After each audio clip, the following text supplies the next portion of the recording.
उत्तर प्रदेश में विधानसभा चुनाव करीब आ गए हैं, वहीं सभी पॉलिटिकल पार्टियां अपनी अपनी तैयारियों में जुट गई हैं। तो आदर्श व्यापार मंडल भी अब सरकार बनाने में और बिगाड़ने में, यानी कि कौन उनके हितों को देखेगा, उस पर विचार करने लगा है। हमारे साथ यहाँ पर आदर्श व्यापार मंडल के अध्यक्ष हैं संजय गुप्ता जी। सर, बहुत बहुत स्वागत है आपका। धन्यवाद। आज आपने एक ऐलान किया है कि कौन उत्तर प्रदेश में सरकार बनाएगा, कौन बिगाड़ेगा, क्या है ये पूरा और किस तरीके से आप इसको मतलब उत्तर प्रदेश में सरकार वही बनाएगा जिसको उत्तर प्रदेश का व्यापारी चाहेगा। उत्तर प्रदेश आदर्श व्यापार मंडल अपने 70वें स्थापना दिवस 24 अगस्त के मौके पर प्रदेश की राजधानी लखनऊ के मोती महल लॉन से एक व्यापारी स्वाभिमान जागरूकता एवं संकल्प अभियान की शुरुआत करने जा रहा है। हम पूरे प्रदेश के व्यापारियों को एकजुट करेंगे कि पॉलिटिकल पार्टीज की सोची समझी सुनियोजित साजिश, जिसमें वो जाति धर्म के खांचे में हम लोगों को बांटने का काम करते हैं, उस साजिश से हम लोग को निकलना है बाहर, उसका शिकार नहीं होना है। व्यापारी समुदाय एक ऐसा समाज है जो पूरे हिंदुस्तान में सबसे बड़ा वोट बैंक है। सभी जातियों के, सभी धर्म के लोग व्यापारी होते हैं। ऐसे में केवल प्रदेश की बात करें तो 2 करोड़ व्यापारी हैं और 2 करोड़ हमारे कर्मचारी हैं। 4 करोड़ लोगों के पास अपने अपने परिवार के 8 करोड़ वोट हैं। 8 करोड़ लोग जिसको वोट देंगे उसी की सरकार बनेगी। आदर्श व्यापार मंडल व्यापारियों को चुनाव तक का ये जागरूक करेगा कि हम लोग व्यापारी सोच के साथ वोट करें और निश्चित रूप से सरकार उसी की बनेगी जिसको व्यापारी चाहेगा। सर, देखा जाए तो प्रदेश भर में कई अलग अलग व्यापार मंडल हैं, तो उनको कैसे आप सम्मिलित करेंगे?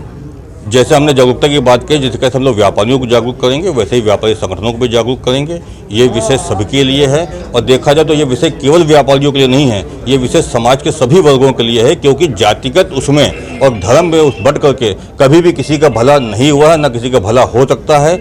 ऐसे में हम सबको जाति धर्म के खांचे से ऊपर उठ करके कहीं न कहीं और जो पॉलिटिकली जो इन्फ्लुएंस्ड हैं जैसे व्यापार मंडल कुछ, तो उनको कैसे, किस तरीके से हम लोग सभी को जागरूक करेंगे, सभी तक अपनी बात कहेंगे। और अभी आदर्श व्यापार मंडल अगले हफ्ते एक मिस कॉल नंबर भी हम लोग शुरू देने जा रहे हैं। उस मिस कॉल को करके कोई भी आदमी हमारे अभियान से जुड़ सकता है और सभी का स्वागत रहेगा। उन सबको हम लोग लगातार अपनी बात कहेंगे। तो क्या हम ये माने कि अब व्यापार मंडल भी राजनीति में उतरने जा रहा है या उसका हिस्सा बन जाएगा, या आगे समय व्यापार मंडल राजनीति में नहीं उतरने जा रहा है। सरकार जितनी भी योजनाएं चलाती है उन सभी योजनाओं में आर्थिक रूप से सहयोग राजस्व के माध्यम से करने का काम व्यापारी करता है।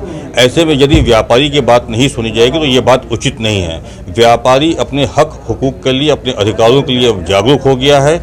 अगर हम नोट देते हैं, हम वोट देते हैं, तो हम अपने काम भी चाहेंगे। व्यापारियों के हितों की रक्षा जो करने की बात कहेगा उसी के साथ जाएंगे। के माध्यम से करने का काम व्यापारी करता है। ऐसे में यदि व्यापारी की बात नहीं सुनी जाएगी तो ये बात उचित नहीं है। व्यापारी अपने हक हुकूक के लिए, अपने अधिकारों के लिए जागरूक हो गया है। अगर हम नोट देते हैं, हम वोट देते हैं, तो हम अपने काम भी चाहेंगे। व्यापारियों के हितों की रक्षा जो करने की बात कहेगा उसी के साथ जाएंगे। क्या आने वाले समय में ऐसा हो सकता है कि व्यापार, अभी तो ऐसी कोई योजना नहीं है, बाकी समय जब आएगा तब देखा जाएगा, अभी कुछ नहीं कहा जा सकता। बिल्कुल, ये थे हमारे साथ व्यापार मंडल, उत्तर प्रदेश व्यापार मंडल के अध्यक्ष, जिन्होंने बताया कि किस तरीके से अब उत्तर प्रदेश में होने वाले चुनाव में वो भी एक बड़े वोट बैंक का हिस्सा बन सकते हैं और चुनाव को प्रभावित कर सकते हैं, सरकार बना और बिगाड़ भी सकते हैं। योगी योगेश मिश्रा, न्यूज़ ट्रैक, लखनऊ।